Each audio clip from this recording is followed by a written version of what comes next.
નમસ્કાર. ચાલો આજે આપણે માનવ શરીરની એક સૌથી અગત્યની અને કહી શકાય કે સૌથી અદ્ભુત પ્રણાલી વિશે વાત કરીએ. માનવ પ્રજનન તંત્ર. આપણે આની રચના અને કાર્યને સ્ટેપ બાય સ્ટેપ સમજીશું. આજના આપણા આ વિશ્લેષણમાં આપણે કઈ રીતે આગળ વધીશું એ જોઈ લઈએ. સૌથી પહેલાં તો પ્રજનનની આખી પ્રક્રિયા શું છે એ સમજીશું. પછી આપણે નર અને માદા પ્રજનન તંત્રની રચના અને એ કેવી રીતે કામ કરે છે એની ઊંડાણપૂર્વક ચર્ચા કરીશું. એ પછી સ્તનગ્રંથિઓની ભૂમિકા પર નજર નાખીશું. અને છેલ્લે આ બંને તંત્રો વચ્ચે શું મુખ્ય તફાવત છે એની સરખામણી કરીને આખો વિષય પાક્કો કરી લઈશું. તો ચાલો શરૂ કરીએ એકદમ મૂળભૂત વાતથી. મનુષ્ય લિંગી પ્રજનન કરે છે. આનો સીધો મતલબ એ છે કે નવા જીવના નિર્માણ માટે નર અને માદા એમ બંનેના જનનકોષોનું જોડાણ થવું જરૂરી છે. અને હા, આપણે અપત્ય પ્રસવી છીએ, એટલે કે આપણે પક્ષીઓની જેમ ઈંડા નથી મૂકતા, પણ સીધા જ બચ્ચાને જન્મ આપીએ છીએ. હવે આ આખી પ્રક્રિયા જે છે ને, એમાં એક પછી એક ઘણી બધી મહત્વપૂર્ણ ઘટનાઓ બને છે. જુઓ, અહીં માનવ પ્રજનનની આખી યાત્રાને અલગ અલગ તબક્કામાં વહેંચી છે. શરૂઆત થાય છે જનનકોષોના નિર્માણથી, એટલે કે શુક્રકોષ અને અંડકોષ બનવાથી, અને આ યાત્રા પૂરી થાય છે બાળકના જન્મ સાથે. એક વાત ખાસ યાદ રાખવા જેવી છે કે આ દરેક પગલું એના ચોક્કસ ક્રમમાં જ થવું જોઈએ. આ બધી જ પ્રક્રિયાઓ યૌવનારંભ પછી જ શરૂ થાય છે, જ્યારે આપણું શરીર પ્રજનન માટે તૈયાર થાય છે. હવે અહીં એક બહુ જ રસપ્રદ અને મૂળભૂત તફાવત પર ધ્યાન આપીએ. પુરુષોમાં શુક્રકોષ બનવાની પ્રક્રિયા યૌવનકાળથી શરૂ થઈને વૃદ્ધાવસ્થા સુધી પણ ચાલુ રહી શકે છે. પણ એની સામે સ્ત્રીઓમાં અંડકોષ બનવાની પ્રક્રિયા લગભગ 50 વર્ષની ઉંમર આસપાસ, જેને આપણે મેનોપોઝ કહીએ છીએ, ત્યારે બંધ થઈ જાય છે. તો આ એક બહુ મોટો જૈવિક તફાવત છે જે બંનેની પ્રજનન ક્ષમતા પર અસર કરે છે. ચાલો, તો હવે આપણે પ્રક્રિયાના તબક્કાઓ તો સમજી લીધા.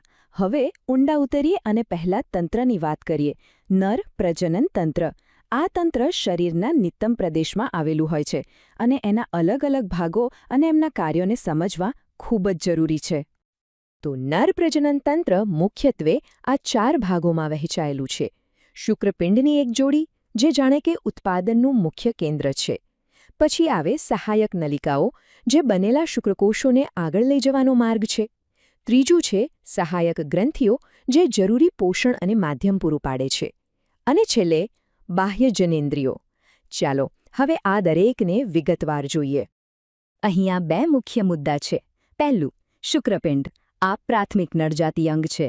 એનું કામ છે શુક્રકોષ અને એન્ડ્રોજન્સ, એટલે કે નરજાતીય અંતઃસ્ત્રાવો પેદા કરવાનું.